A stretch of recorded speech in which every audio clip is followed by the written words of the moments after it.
तो आज हम जानेंगे माइक्रोसॉफ्ट एक्सेल के बारे में। एक्सेल हमें चाहिए क्यों है? एक्सेल हमें इसलिए चाहिए है ताकि आप डेटा के साथ कुछ भी करना चाहें, चाहे खेलना चाहें, चाहे रिपोर्ट बनाना चाहें, चाहे उसमें एडिशन, सब्ट्रैक्शन, उसका डेटा का देखने का तरीका, कुछ डेटा जो रिपीट उनको कलर कर देना, कुछ भी आप कर सकते हैं। तो आज हम बहुत बेसिक से स्टार्ट करेंगे। हर एक्सेल में जो एक क्लिक पे आप जो देख रहे हैं इनको बोलते हैं सेल्स। सेल्स होते हैं बेसिकली जो एक्सेल शीट्स को बनाते हैं। फिर आता है कितने सेल्स, तो ये बेसिकली रोज और कॉलम्स के कॉम्बिनेशन पे आता है। सो आप ये देखिए, अगर कॉलम्स इसमें क्या होता है, जैसे column A, column B, column C, column D, ऐसे लाइन से कॉलम्स है। मतलब आप अगर राइट शिफ्ट करते जाएंगे तो आप बेसिकली एक नए कॉलम पे आ जाएंगे। रोज क्या होता है? रोज ये होती है लाइनें, पूरी पूरी लाइनों को रोज कहते हैं। जैसे 1 2 3 4 5 ये सब रोज है। जहाँ रो और कॉलम मैच करते हैं तो वहां एक बनता है सेल।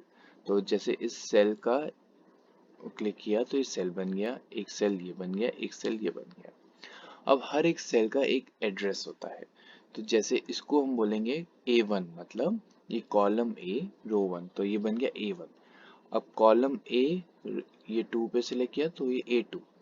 इसी तरीके से आप इस पे जाएंगे तो ये बी कॉलम है, फर्स्ट रो है तो B1। सिमिलरली बी कॉलम है, से 2 रो है B2। तो इस तरीके से एक ये B2 एक एड्रेस हो गया, ताकि इस एड्रेस को यूज करके आप कुछ भी इसमें चाहे कर सकते हैं। अच्छा, एक्सेल में सबसे इम्पोर्टेंट चीज़, जो बेसिक चीज़ें, जब आप किसी रिपोर्ट को देखते हैं या अपनी बैंक स्टेटमेंट को उठा के देखते हैं तो उसमें आप कैसे उस स्टेटमेंट को कैसे आप रीड कर सकते हैं वो मैं आपको बताऊंगा। तो जैसे मान लीजिए मैंने यहाँ पे लिखा नेम और इसमें टैब प्रेस करते हैं तो आप बी कॉलम पे आ गए, B1 में। तो यहाँ लिखा आपने एज, फिर मैंने टैब प्रेस किया, अब सी पे आ गए, आपने यहाँ लिखा सैलरी। ठीक है।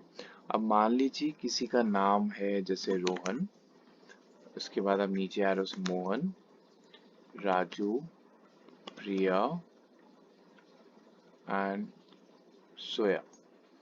अब इनकी मान लीजिए एज है 25, इनकी एज है 52, इनकी है 13, इनकी है 15, इनकी है 27, और इनकी मान लेते हैं सैलरी किसी की 1000 रुपये, इनकी 5600, इनकी है 2500, इनकी है मान लीजिए 800, और इनकी मान लीजिए 4799। ठीक।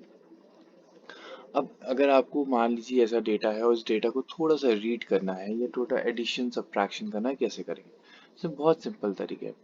एक तो आप इस पे क्लिक करिए, ये B2 वाले एड्रेस पे क्लिक करिए। फिर उसके बाद क्या है, आप शिफ्ट और टैब से नीचे आ जाइए। शिफ्ट और टैब, तो ये बेसिकली इनका एडिशन करता चलेगा। ठीक है। अब आपने 5 चीजें क्लिक की, इनका आपने सम निकाला, तो यहाँ पे लिख के आ गया कि बॉस ये आपका 5 रोज का सम 132 आता है। आपने 5 आइटम सेलेक्ट करी हैं और इनका अगर एवरेज निकालें 132/5 तो 26.4 एवरेज आता है। तो आप ये देखिए कितना इजी तरीके से आपने इनका एडिशन निकाल लिया, बिना कुछ फॉर्मूला लिखे, कुछ भी नहीं लिखा। अब मैं आपको दूसरा एग्जांपल दूं। अब आप 1000 और 5600 को प्लस करेंगे तो 6600 आएगा। ठीक है। अब मैंने फिर से शिफ्ट दबाया और नीचे का एरो दबाया, तो आप ये देखिए यहाँ लिख के आ गया काउंट 2। मतलब आपने 2 पोर्शन सिलेक्ट किए हैं, टोटल 6600 है, और इनका एवरेज आ गया 6600 डिवाइडेड बाई 2, दैट इज 3300।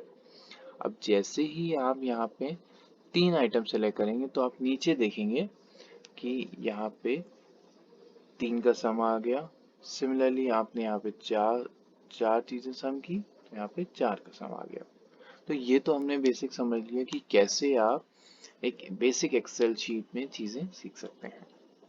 अच्छा, अब दूसरा, उसमें मान लीजिए अगर आपको इसमें कोई अल्फाबेटिकल ऑर्डर के बेसिस पे एक बहुत बड़ी शीट को अरेंज करना है, वो कैसे कर सकते हैं? ठीक है। तो इसमें आपको क्या करना है, आपको यहाँ पे क्लिक करना है, जो स्टार्टिंग पॉइंट होता है पूरी एक्सेल का। यहाँ पे लेफ्ट क्लिक किया, उसके बाद आपको जाना है यहाँ पे फिल्टर्स पे। फिल्टर, जैसे आप कोई रेलवे टिकट बुक करते हैं ना, तो उसमें ऑप्शन आता है आपको थर्ड एसी चाहिए, सेकंड एसी चाहिए, वेज चाहिए, नॉन वेज फूड चाहिए है। तो बेसिकली आपने फिल्टर्स लगा लिए। सो आप यहाँ पे फिल्टर पे जाएं, यहाँ पे आपने बस फिल्टर पे क्लिक करना है, ठीक है, कुछ भी नहीं है एक्स्ट्रा किया। अब आप चाहते हैं कि नाम अल्फाबेटिकल ऑर्डर में आ जाए, मतलब अगर आपका जे स्टार्टिंग में आता है तो जोया ऊपर आ जाएगा, और उसके बाद एम आएगा, उसके बाद आर आएगा, उसके बाद पी के नाम आएंगे। तो यहाँ पे जाएंगे सॉर्ट ए टू जेड। तो आप देखिए ऑटोमेटिकली आपने नाम को अल्फाबेटिकल ऑर्डर किया, उस बेसिस पे जो उसकी कॉरस्पॉन्डिंग एज थी, कॉरस्पॉन्डिंग सैलरी, वो भी उसी ऑर्डर में बन के आ गई, ठीक है। तो ये तो आपकी बहुत जो बेसिक्स एक्सेल्स में चीज़ें यूज होती है वो है। तो हाँ, ये एक्सेल की एक शीट है। तो इस एक्सेल को आपको अगर एक्स्ट्रा शीट बनानी है तो आप यहाँ क्लिक करिए, आप एक और शीट बना लेंगे, आप क्लिक करेंगे एक और शीट बन जाएंगे। तो ऐसे आप चाहें जितने चाहें मल्टीपल शीट्स भी आप बना सकते हैं। अब हम फिर से अपनी शीट 1 पे आएंगे जहाँ पे हम काम कर रहे थे। अब इसमें मान लीजिए आपको किसी रो का डेटा हाईलाइट करना है, तो आप यहाँ क्लिक करिए, और ये जो पेंट बकेट है, बकेट मतलब इसमें आप कलर भर रहे हैं, तो आपने जैसे ही क्लिक किया यहाँ पे तो ये लाइन येलो हो जाएगी। मान लीजिए आपको 6th रो पे जाना है और इसको आपको दूसरे कलर से करना है, तो आप यहाँ क्लिक करिए, और आपने मान लीजिए सिलेक्ट कर लिया ये मस्टर्ड कलर, मस्टर्ड कलर आ गया। ताकि आपकी बहुत बड़ी एक्सेल शीट हो तो उसमें आप ये इजिली समझ सकते हैं कौन सा डेटा कैसा आपको दिख रहा है, ठीक है। आई होप आपको ये वीडियो अच्छी लगी होगी, और आपको अच्छी लगी तो प्लीज़ इस चैनल को लाइक करिए एंड सब्सक्राइब करिए। एंड आप अगर और वीडियोस जानना चाहते हैं या कुछ और एक्सेल में सीखना चाहते हैं कुछ भी बेसिक्स में, तो प्लीज़ आप मुझे मैसेज करिए। Okay, thank you and bye bye.